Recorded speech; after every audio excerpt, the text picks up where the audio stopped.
नमस्कार, जेके अपडेट में आपका स्वागत है। मैं हूं साक्षी सभरवाल। पिछली बार की तरह चलाई गई एनुअल ट्रांसफर ड्राइव की तरह इस बार भी जम्मू कश्मीर सरकार ने साल 2023 के लिए स्कूल एजुकेशन डिपार्टमेंट में एनुअल ट्रांसफर ड्राइव को शुरू करने की तैयारी शुरू कर दी है। ये ड्राइव 10 से 15 अप्रैल के बाद कभी भी शुरू कर दी जाएगी, क्योंकि स्कूल एजुकेशन डिपार्टमेंट नए सेशन को शुरू होने से पहले इस ड्राइव को पूरा कर लेगी, ताकि ट्रांसफर होने वाले टीचर्स अपने नए स्थानों पर सेशन शुरू होने से पहले ही पहुंच जाएं। आपको बता दें कि कंप्यूटर के जरिए ट्रांसफर सिस्टम यानी ऑटोमेटेड ट्रांसफर को फिर से शुरू किया जा रहा है, लेकिन इस बार इसके तहत कुछ खास बदलाव किए गए हैं। इन खास बदलावों में इनमें 3 जोन्स में इनको डिवाइड किया गया है: soft zone, very soft zone और हार्ड जोन।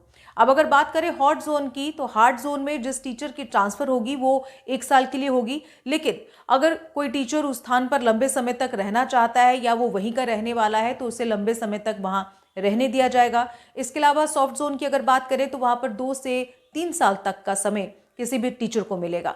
सूत्रों से जो जानकारी लगातार आ रही है इस पूरी एनुअल ट्रांसफर पॉलिसी को लेकर, वो ये आ रही है कि जब इस पॉलिसी को जीएडी के सामने रखा गया तो जीएडी ने इसे और वाइब्रेंट बनाने पर जोर दिया। इस पर खासकर ये जोर दिया गया कि महिलाओं को ज़्यादा उस पर छूट दी जाए। महिलाओं और उन टीचर्स जिनकी उम्र 25 साल से ऊपर है उनका खास ध्यान रखने को कहा गया है। जिन महिलाओं की शादी हुई है और उन्हें घंटों का सफर तय करके एक जगह से दूसरी जगह जाना पड़ रहा है, उस चीज पर ध्यान रखने को कहा गया है। इसके अलावा सरकार महिलाओं को लेकर काफी गंभीर लग रही है। इस पूरी ड्राइव के दौरान सरकार ने यह भी कहा है कि महिलाओं की सुविधा को ध्यान में रखा जाए।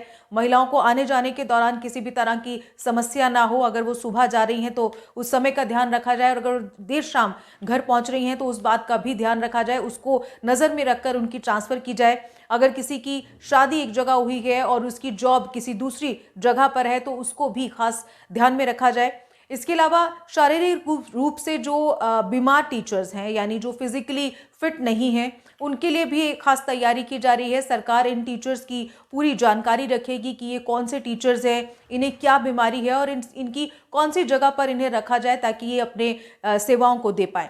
वहीं जो टीचर बहुत ज़्यादा बीमार हैं, जो अपनी सेवाओं को कंटिन्यू नहीं कर सकते हैं, अपनी सर्विसेज को कंटिन्यू नहीं कर सकते हैं, वो वॉलंटरी रिटायरमेंट भी ले सकते हैं। और इसके अलावा जो दिव्यांग शिक्षक हैं उनको भी ध्यान में रखा जाएगा। दरअसल ये पूरी कवायद टीचर्स की मूवमेंट और ट्रांसफर्स को लेकर हो रही है, जबकि लगातार ये शिकायतें मिल रही थी कि टीचर्स की मूवमेंट नहीं हो रही है, ट्रांसफर्स नहीं हो रही हैं। कुछ ऐसे टीचर्स हैं जो सालों से एक ही जगहों पर हैं, कुछ बहुत सारे टीचर्स ऐसे हैं जो दूर दराज के क्षेत्रों में नहीं हैं और शहरों में ही हैं, अपनी पसंदीदा जगहों पर हैं। तो ऐसी शिकायतों पर इस बार काम किया जा रहा है। कई ऐसे शिक्षक हैं जो सिफारिशों के दम पर अपनी मनपसंद जगह पर रह रहे हैं, उनको ध्यान में रखा गया है और अब सरकार ने उनकी मनमानी को ख़त्म करने का पूरी तरह से मन बना लिया है।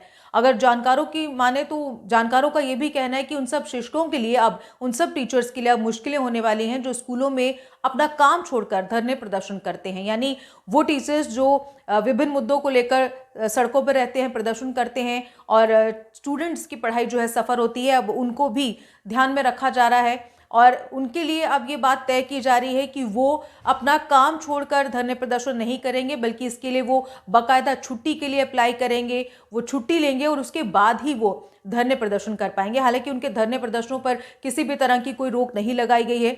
इसके अलावा स्कूल एजुकेशन डिपार्टमेंट में अपनी लीडरी झाड़ने वाले जो टीचर्स हैं उन पर भी नज़र रखी जाएगी। यानी वो किस जगह पर पोस्टेड है, कब से पोस्टेड है, क्या वो दूर दराज के क्षेत्रों में ट्रांसफ़र हुए हैं, या वो जिस जगह पर लंबे समय से पोस्टेड हैं वहां पर उन्होंने अपना क्या कंट्रीब्यूशन दिया है, इस बात पे भी पूरी नज़र रखी जाएगी।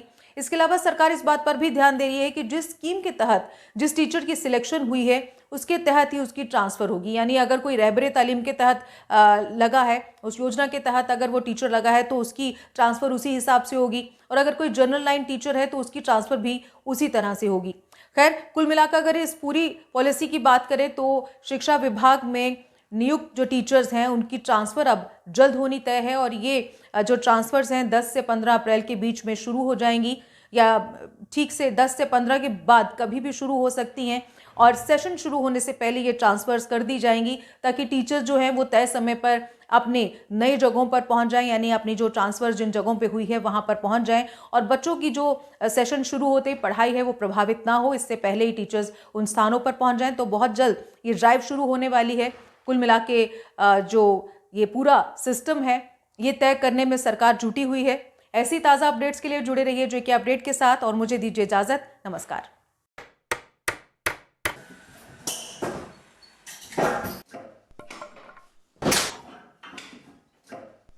क्या बात है मिस्त्री, बड़ा परेशान लग रहा है। क्या बताएं बाबूजी, कई कंपनियों के कील लाए पर सभी के सभी टेढ़े हो जा रहे हैं। इन कीलों ने तो परेशान कर दिया है। परेशानी दूर करनी है तो आरके इंडस्ट्रीज के स्ट्राइक ब्रांड के कील और कब्जे ही उपयोग करो, जो देते हैं मजबूती की गारंटी। तो चले फिर स्ट्राइक ब्रांड के कील ले लें। बिल्कुल, चलो। स्ट्राइक ब्रांड लगाओगे तो मजबूती पाओगे और परेशानी को भी भगाओगे।